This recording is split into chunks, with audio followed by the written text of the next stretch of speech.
Je me présente, je m'appelle Emmanuelle, dit Manu. Je suis la première arrivée à Camille Claudel en 2006-5.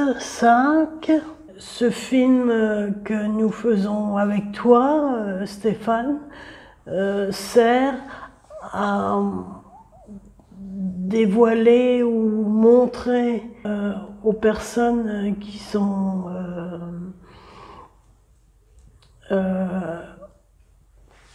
en maladie ou qui rentrent dans la maladie ou qui connaissent pas mal la santé mentale, puissent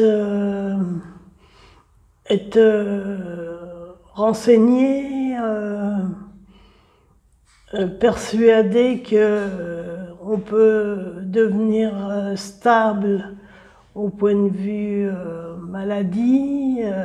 Le projet, à la base, c'est 3 témoignages de trois personnes. Je suis Francis, je suis adhérent au GEM Camille Claudel de Metz. Les petites histoires, elles racontent la maladie mentale sur un parcours de vie, entre la personne concernée directement, son entourage, les professionnels, et puis le monde social, comme l'école, les intervenants extérieurs, et surtout la personnalité de la personne concernée, quoi. Chez moi, je fais des vidéos sur YouTube en reprenant des émissions des années 90, voire début 2000 avec les Playmobil. Juan, c'est un petit solitaire. Dès qu'il a besoin, il se met dans un coin et puis il réfléchit sur ses présentations de Lego.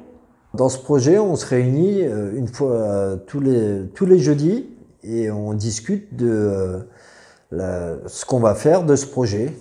Et on va devoir faire des mises en scène, de la création.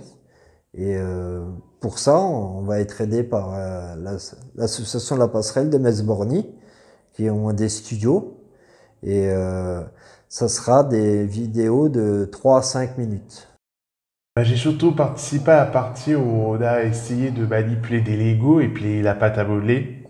Ils avaient fait un atelier écriture, certains adhérents, et ils ont parlé de leur vie et tout.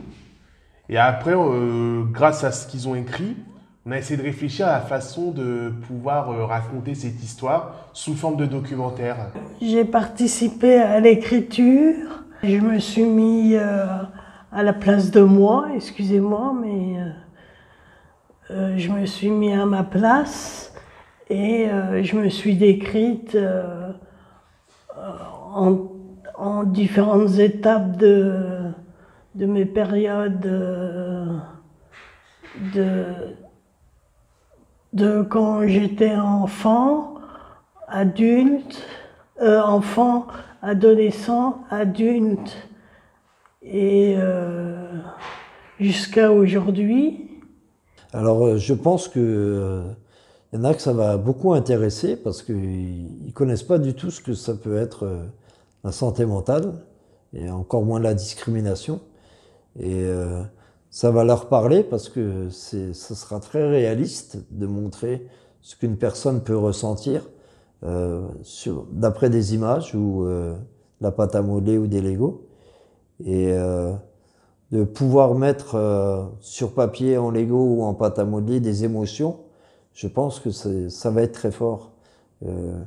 Et même pour des professionnels, c'est très parlant en fait, hein. C'est du concret, c'est du concret. Et puis j'espère que tout le monde aura une petite écoute pour savoir qu'il n'est plus seul dans la maladie mentale, qu'il peut faire appel d'abord quand il va mal, à des personnes d'hôpitaux spécialisés en maladies mentales. Et après, quand il est rétabli ou tout ça, de se mettre avec un groupe d'entraide mutuelle. Pourvu que le documentaire se déroule bien, qu'il se réalise, et puis merci pour cette interview. À chaque fois, je refais bien la mise au point. La lumière, on est pas mal. Il est fatigué, on va. Excusez-moi. Excusez-moi.